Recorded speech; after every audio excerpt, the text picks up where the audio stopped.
नमस्कार बच्चों। आपका तीसरा और चौथा चैप्टर पूरा हो गया होगा।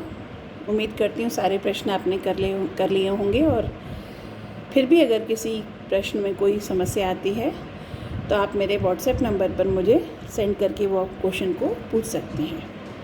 अब हम पहले वाला चैप्टर उठाते हैं, जो हमारा पहला चैप्टर है संबंध तथा फलन एवं फलन।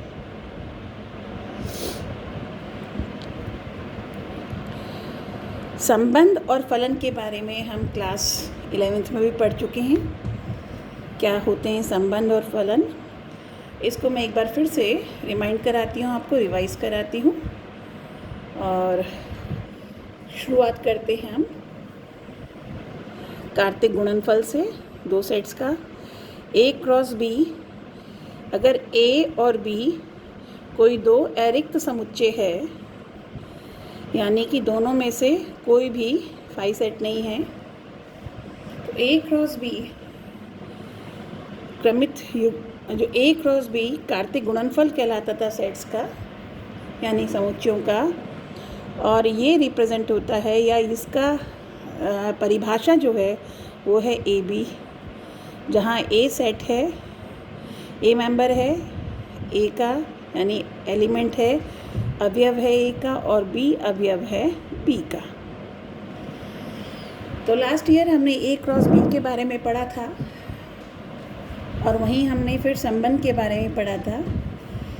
A कोई भी सेट है, लेट सपोज 1 2 3 4 3, B है 2 3, तो A क्रॉस B आपका था। आप देख रहे हैं सेट A में एक एक मेंबर है 1 2 3, सेट B में मेंबर 2 3, एक एक मेंबर इसमें है। लेकिन A क्रॉस B में एक मेंबर नहीं होगा, बल्कि क्रमित युग्म ऑर्डर्ड पेयर A B के रूप में, यानी ये एक एलिमेंट होगा A क्रॉस B का। जैसे अगर यहाँ करते हैं तो 1 2, तो 1 2 ये पूरा एक एलिमेंट हुआ, एक अवयव हुआ। A क्रॉस B एक खुद में अपने आप में सेट है, समुच्चय है, और इसका एलिमेंट होगा 1 2, अगला एलिमेंट 1 3, अगला एलिमेंट 2 2 2 2, अगला एलिमेंट 2 3, अगला एलिमेंट 3 2, अगला एलिमेंट 3 3। तो इस तरह से ये आपका क्रमित युग्म को हमने डिफाइन किया था। 1 2 ये क्रमित युग्म कहलाते हैं, और ये कार्तिक गुणनफल यानी कार्टेशियन प्रोडक्ट, कार्तिक गुणनफल यानी कि Cartesian product of two sets, Cartesian product of two sets, इसके बारे में हमने पढ़ा था। अब फिर हमने तभी बताया था संबंध क्या होता है। संबंध यानी आर, रिलेशन, जिसे हम कहते हैं इंग्लिश में रिलेशन इसे कहते हैं। तो रिलेशन इसी A क्रॉस B का सबसेट है, इसका उपसमुच्चय है। किसका? A क्रॉस B का, यानी आर भी खुद अपने आप में एक सेट है, और जिसके मेंबर इनमें से ही कोई होंगे, या तो सारे होंगे, या एक होगा, या एक भी नहीं होगा, या दो होंगे, या कोई तीन होंगे। तो इस तरह से जितने भी इसके उपसमुच्चय हैं अपने आप में संबंध बनते हैं। तो जब इनमें से ही कुछ मेंबर्स लिए जाएंगे, मान लीजिए मैं ले रही हूँ इसमें से 1 2 1 3 2 3, किस तरह से लिया कि A B से छोटा होगा। ये मैंने इस तरह से सिलेक्शन किया कि पहले वाला दूसरे से छोटा होना चाहिए। तो ये वाले आपके आए, तो ये जो मेंबर्स हैं ये सारे इसमें भी है, तो R इसका सबसेट हुआ। तो R इस तरह से एक संबंध हमने बनाया कि पहले वाला यानी जो A का एलिमेंट था वो B से छोटा हो, तो वे सारे लिए, तो ये सारे के सारे इसमें भी हैं। और इस तरह के उपसमुच्चय को, A क्रॉस B के उपसमुच्चय को हम संबंध कहते हैं। इसमें आप देख रहे हैं जो सेट ए के मेंबर इस संबंध में आ पा रहे हैं 1 और 2। तो इस रिलेशन के लिए, इस संबंध के लिए जो ए के मेंबर्स हैं वो हैं 1 और 2, और इनको हम नाम देते हैं प्रांत यानी कि डोमेन। जो सेट बी है जिसमें कि हम इमेज ढूंढ रहे हैं, 2 1 की इमेज कहलाती है, 3 1 की इमेज कहलाती है, 2 2 की ये इमेज कहलाती है, या कह लो बी ए की इमेज कहलाती है, प्रतिबिंब कहलाता है। तो इसी तरह से जो डोमेन है यानी बी है, जो बी है सेट बी यानी जिसमें 2 और 3 थे, ये हमारा को डोमेन जिसे कि हम हिंदी में सह प्रांत के नाम से जानते हैं। इसके बाद आप देख रहे हैं इमेज जो बनी है वो 2 और 3 ही बनी है, 2 और 3। तो अगर 2 और 3 का यानी जो जो इमेज बन रही है उसका अगर हम सेट बनाएं तो उसे हम परिसर कहते हैं। इस पर्टिकुलर केस में कोडोमेन और परिसर सेम है, तो कोडोमेन भी परिसर हो सकता है। लेकिन मान लीजिए कोई एलिमेंट इसमें बी में अगर 1 भी होता, लेट सपोज, तब 1 यहाँ पर 1 मेंबर नहीं, मान लो बी में 1 भी होता तब यहाँ पर 1 1 और आ जाता, 2 1 भी आता और 3 1 भी आता। तब इस स्थिति में इस रिलेशन के अंतर्गत, इस नियम के अंतर्गत यही एलिमेंट्स इसमें बैठते, तब कोडोमेन 1 2 3 रहता यानी सह प्रांत। लेकिन चूंकि इमेज जो बन रही थी वो 2 और 3 ही बन रही थी, तब परिसर जो होता वो होता 2 3, और इंग्लिश में से हम कहते हैं रेंज। तो ये सब चीज़ें हम 11th क्लास में करके आए थे, इसका मैंने रिमाइंड कराया आपको। इसके बाद फलन भी हम पढ़ के आए, लेकिन चूँकि पहले हम जो हमारी एक्सरसाइज 1.1 है वो सिर्फ संबंध पर है। अभी जो हमारी 1.2 अगली एक्सरसाइज है वो फलन पे है, तो फलन को भी मैं फिर से आपको रिवाइज कराऊंगी, यहीं से फलन भी निकलेगा। फ़िलहाल हम संबंध पर ही बढ़ते हैं। तो ये यहाँ तक का पूरा की पूरा आपने क्लास 11th में पढ़ा था, और ये आपका 11th का सिलेबस है। वहाँ आपने रेंज निकालते थे, सहप्रांत पूछते थे, डोमेन निकालते थे किसी भी संबंध में। अब हम जहाँ 12वीं का आपका सिलेबस शुरू होता है, जो 12th का बेसिकली सिलेबस है वो है संबंधों के प्रकार।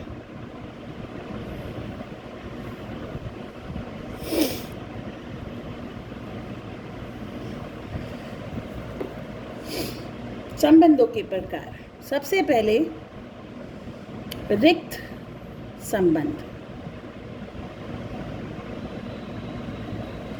रिक्त संबंध का मतलब ऐसा संबंध जिसमें एक भी एलिमेंट ना हो, यानी फाई। आर जो होगा वो किसके बराबर है? फाई। अगर मैं इसी की बात करती हूँ, सेट ए 1 2 3, सेट बी 1 2 3, और मैं संबंध डिफाइन करती हूँ कि ए माइनस बी कोई भी पूर्णांक ना हो, कोई भी पूर्णांक ना हो। तो आप देखेंगे कोई भी मेंबर यहाँ का उठाओ, कोई भी मेंबर यहाँ का उठाओ, दोनों में से दोनों को माइनस करो, कोई भी इनमें से माइनस करो, तो जो रिज़ल्ट आएगा वो हर हालत में पूर्णांक आएगा। तो इस तरह का संबंध आपका एक रिक्त संबंध कहलाता है। यानी ऐसा संबंध जब हम ए क्रॉस बी में से एक भी क्रमित युग्म यानी ऑर्डर्ड पेयर ढूंढ नहीं पाए, तो उस स्थिति में वो संबंध खाली हो जाता है, उसे हम रिक्त संबंध कहते हैं। दूसरा कहलाता है आपका सार्वत्रिक संबंध। हालांकि इन दोनों की बहुत ज़्यादा ज़रूरत नहीं पड़ती, पढ़ चुकी किताब में दिया है इसलिए समझा रही हूँ। सार्वत्रिक संबंध या यूँ कह लो यूनिवर्सल रिलेशन। यूनिवर्सल रिलेशन यानी अगर इसे ही मैं संबंध बना लूँ, आर को इसी ऊपर वाले केस में यही मैं ए क्रॉस बी के बराबर ही रख दूँ, यानी जितने ए क्रॉस बी में मेंबर थे वो ही आर में भी हैं, तो इस तरह का संबंध आपका सार्वत्रिक संबंध या यूनिवर्सल रिलेशन कहलाता है। अब जो बहुत इम्पोर्टेंट रिलेशन आ रहे हैं उससे पहले एक और चीज़ रह गई है जो बताना चाहूँगी। अगर हम ये कहते हैं समुच्चय ए में संबंध आर, इसका क्या मतलब है? यहाँ तो हमने अभी पढ़ा था कि ए क्रॉस बी का अगर कोई सबसेट है तो इसको कहा जाएगा आर एक ऐसा संबंध है जो ए से बी में है, यानी ए का बी में संबंध है। लेकिन हम कहते हैं ए में संबंध, तो इसका सीधा सा मतलब होता है कि ए तो ए है ही, बी की जगह भी ए है, यानी आर एक ऐसा संबंध है जो ए से ए में ही रिलेशन बनाता है। यहाँ दोनों ही स्थिति में, पहले तो मैंने बी को 2, 3 लिया था, लेकिन अब ये ए और बी दोनों बराबर हो गए, तो जब हमने ए क्रॉस बी की जगह अगर मैं ए क्रॉस ए ही कर दूँ इसी चीज़ को, अब चूँकि ए और बी दोनों बराबर हो गए, पहले 1 नहीं था, मैंने 1 बाद में ऐड किया, तो इतना हिस्सा जो था वो पहले था, यानी ए और बी बराबर नहीं थे। लेकिन अभी ए और बी बराबर हैं, जब ए और बी बराबर हैं तो ये सेट भी ए ही होगा, तो यही संबंध अब ए क्रॉस ए कहलाएगा। और ए क्रॉस ए का ही मतलब होता है यानी आर में संबंध, ए में संबंध। आर एक ऐसा संबंध है जो ए में है, यानी जो प्रांत निकलेगा वो भी ए का सबसेट होगा, जो सह प्रांत है वो खुद ए होगा, और परिसर भी ए का ही उपसमुच्चय यानी सबसेट होगा। तो ये हमारा ए में संबंध आर का मतलब होता है। अब इसके बाद आते हैं हम बहुत इम्पोर्टेंट, जो कि पूरे की पूरे चैप्टर में या पूरे आपके सिलेबस में इन्हीं संबंधों का जिक्र है, वो है सबसे पहले स्वतुल्य संबंध।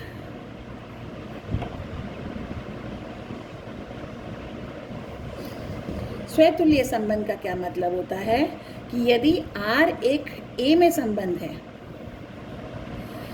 आर समुच्चय ए में एक संबंध है, यानी डोमेन भी ए में ही मिलेगा, कोडोमेन ए ही है, और परिसर भी, रेंज भी ए में ही मिलेगा। तो कौन सा संबंध स्वतुल्य संबंध कहलाएगा? यदि प्रत्येक ए का मेंबर, इसका मतलब हुआ ये साइन कहलाता है प्रत्येक, हर एक ए, ये ए क्या है? ये अवयव है। किसका अवयव है? सेट ए का अवयव है। तो प्रत्येक ए के लिए यदि ए का ए से ही संबंध बन जाता है, इसका मतलब ए का ए से अगर संबंध होता है तो यह स्वतुल्य संबंध होता है, पर हर एक के लिए होना चाहिए।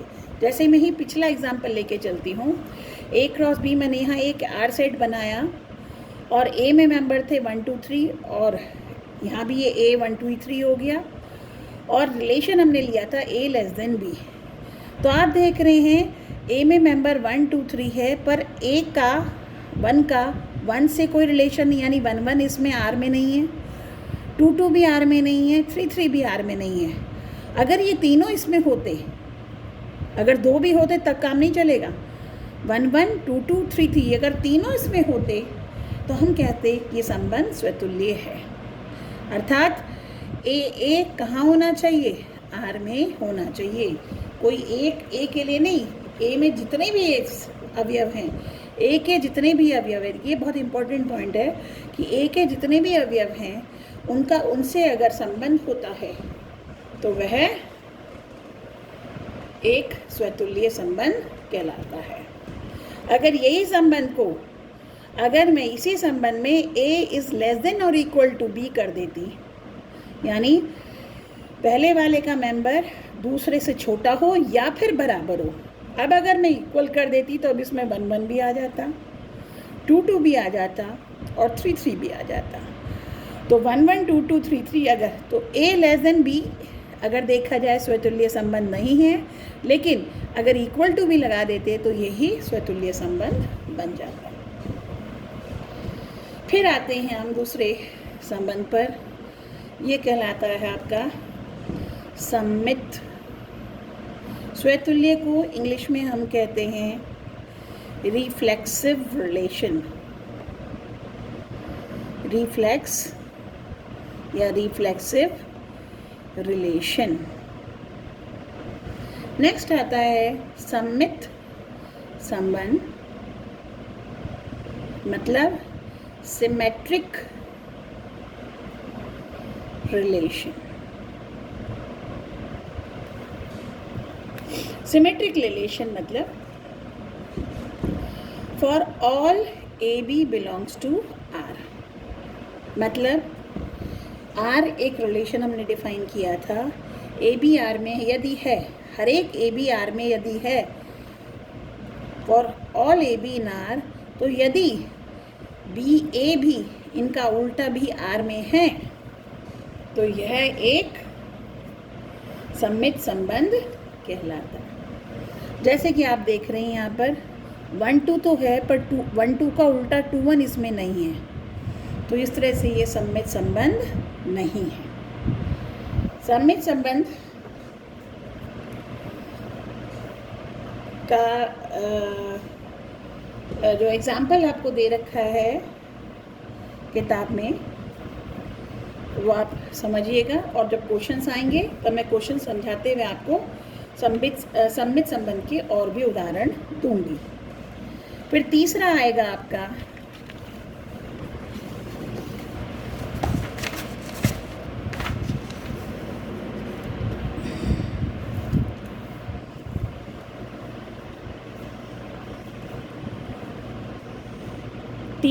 आता है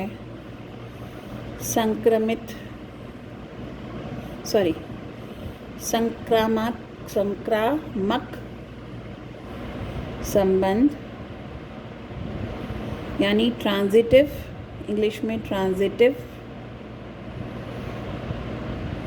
रिलेशन।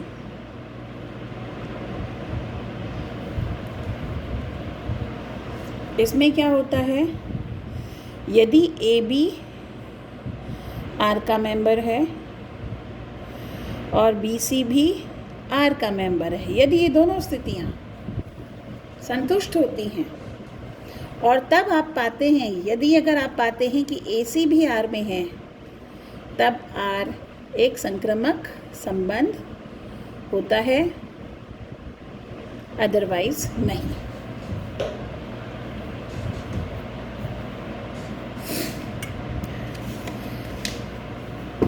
ये आपका संक्रामक संबंध होता है।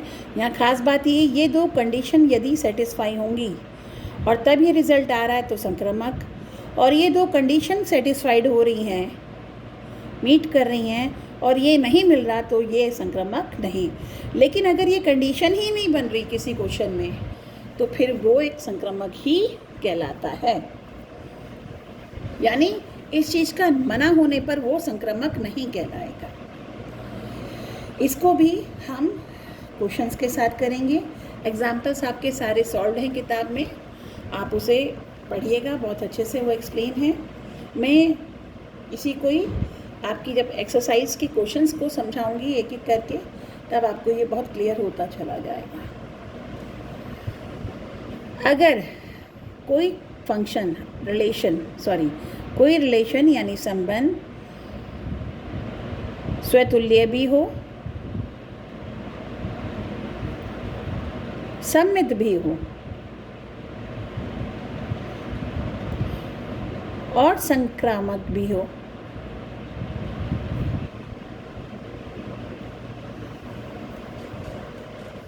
तो इस तरह का जो संबंध है उसे हम तुल्यता संबंध कहते हैं। तो ये सबसे इम्पॉर्टेंट टॉपिक है संबंध में, और इसी पे बेसिकली आपके क्वेश्चन बेस्ड हैं कि संबंध स्वतुल्य है या नहीं है। संबंध स्वतुल्य नहीं है तो तुल्यता संबंध हो ही नहीं सकता। अगर वो स्वतुल्य है, सममित नहीं है, संक्रामक है तब भी वो तुल्यता संबंध नहीं हो सकता। तो कोई भी संबंध तुल्यता संबंध तभी होगा जब वह सुतुल्य भी हो, सममित भी हो तथा संक्रामक भी हो। तो तीनों होगा तब कहा जाएगा हाँ ये संबंध तुल्यता संबंध है। अब आपकी एक्सरसाइज 1.1 को हम ले रहे हैं और उसका पहला क्वेश्चन के बहुत सारे पार्ट्स हैं। उन क्वेश्चन में आपसे क्वेश्चन 1 में आपसे ये पूछा गया है कि ये जितने भी दे रखे हैं इनमें से कौन से संबंध स्वतुल्य हैं या सममित हैं या संक्रामक है या सारे ही हैं। तो तीनों की हमें एक एक करके जांच करनी है हर एक के लिए। तो इन क्वेश्चंस को कैसे किया जाता है वो आप एक एक करके देखें। मैं पहले पार्ट को लिख रही हूँ। क्वेश्चन नंबर 1 आपको ये कहता है कि एक सेट ए दिया हुआ है, उसके मेंबर्स हैं 1 2 3 कहाँ तक 13 14 और आर एक ऐसा सेट है, संबंध है जो डिफाइन किस तरह से कर रहा है कि एक्स वाई इसके मेंबर हैं। तो x भी इसी में से लेना है, यानी x का मान जो है वो हमें 1 से 14 तक की संख्याओं में ढूंढना है। फिर y का मान भी 1 से 14 तक की संख्या हो such that 3x minus y यानी x का 3 गुना में से जब y को माइनस करेंगे वो रिज़ल्ट 0 होना चाहिए। तो आप यहाँ देखेंगे ये कैसे कैसे संभव है। अब इनमें से ढूंढते हैं। अगर मैं x को 1 रखती हूँ तो 3 गुणा 1, तो y को क्या रखूँ 3, y का मान मुझे 3 रखना पड़ेगा। y कितना आएगा 3। तो कहने का मतलब 1 3 r का मेंबर है। x को मैं 2 रखूँ 3 इंटू 2 माइनस वाई, तो y का मान कितना आएगा 6। तो 2 6 r का मेंबर है। x को मैं रखूँ 3 3 3 9, तो y का मान होना चाहिए 9, यानी कि 3 9 इसका मेंबर है। 4 रखती हूँ 3 4 12, y का मान आया 12, तो 4 12 इसका मेंबर है। और x को मैं 5 रखती हूँ 3 into 5 minus y is equals to 0, यानी y इक्वल टू 15। पर चूँकि y की वैल्यू आप 14 से ऊपर नहीं ले सकते, यानी 15 a में नहीं है, तो ये नहीं लिया जा सकता। अब आगे x का मान आगे बढ़ाने पर y के और बड़े मान आएंगे जो कि a में नहीं है। तो कहने का मतलब जो हमारा r बन के आया है वो है 1 3 2 6 3 9 4 12। अब हमें ये जांचना है कि यह संबंध कैसा है, क्या ये स्वतुल्य है या नहीं। स्वतुल्य के लिए मैंने बताया था कि x की जो वैल्यूज़ हम 1 से 14 तक लेते हैं, तो 1 का 1 से रिलेशन 2 2, कहने का मतलब 1 1 2 2 3 3 और 14 14 तक, ये सारे के सारे मेंबर अगर R में होते तो ही रिलेशन ये स्वतुल्य बनता। पर यहाँ तो एक भी नहीं है, तो सिर्फ सारे बताने की ज़रूरत नहीं है। आप सिर्फ ये कह सकते हैं कि चूँकि 1 1 R में नहीं है, ये मतलब हुआ नॉट बिलोंग्स टू, R में नहीं है, अतः R स्वतुल्य नहीं है। देख रहे हैं आप। इसके बाद आप आते हैं, जब किसी चीज़ को, किसी संबंध को ना प्रूव करना होता है, नहीं प्रूव करना होता है, तो कोई एक एग्जाम्पल निकाल कर, कोई एक आइटम निकाल कर, एलिमेंट निकाल कर आप बता सकते हैं कि वो उसको सेटिस्फाई नहीं कर रहा, अतः यह संबंध नहीं है। लेकिन किसी चीज़ को सिद्ध करना है तो फिर हमें वो जनरल करना पड़ेगा, यानी एक एक को सिद्ध करके दिखाना होगा, या हम इनमें से किसी मेंबर को ए मानकर और फिर हम उसे सिद्ध करके लाएंगे। तो याद रखना है, जब चीज़ों को, संबंधों को, किसी भी चीज़ को प्रूव करना होता है वो जनरल होता है, हाँ प्रूव करना होता है, यानी वो हर एक मेंबर पे एप्लीकेबल हो रहा है, ये चीज़ बता के चलनी होती है। और जब चीज़ वो संभव नहीं है, जैसे ये स्वतुल्य नहीं है, तो सिर्फ ये बताना कि 1 1 इसमें नहीं है इसलिए ये स्वतुल्य नहीं है, ये भी सफिशेंट होता है। हालांकि 2 2 नहीं है इसलिए भी, 3 3 नहीं है, ये सारे नहीं है इसलिए नहीं है, इसलिए ये स्वतुल्य नहीं है। लेकिन एक एक अगर 1 1 सारे भी होते और 1 1 ना होता तब भी ये स्वतुल्य नहीं होता। तो ये सफिशेंट है बताना कि 1 1 इसमें नहीं है, अतः ये स्वतुल्य नहीं है। बात करते हैं संक्रामकता की,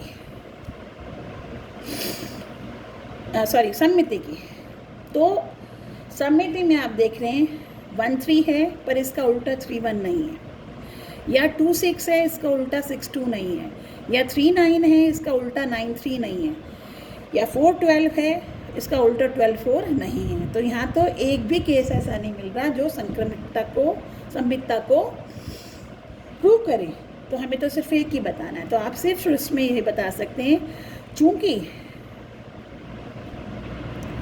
1 3 R में तो है परंतु इसका उल्टा 3 1 R में नहीं है, अतः इस तरह से आप कह सकते हैं कि R जो है सममित संबंध नहीं है।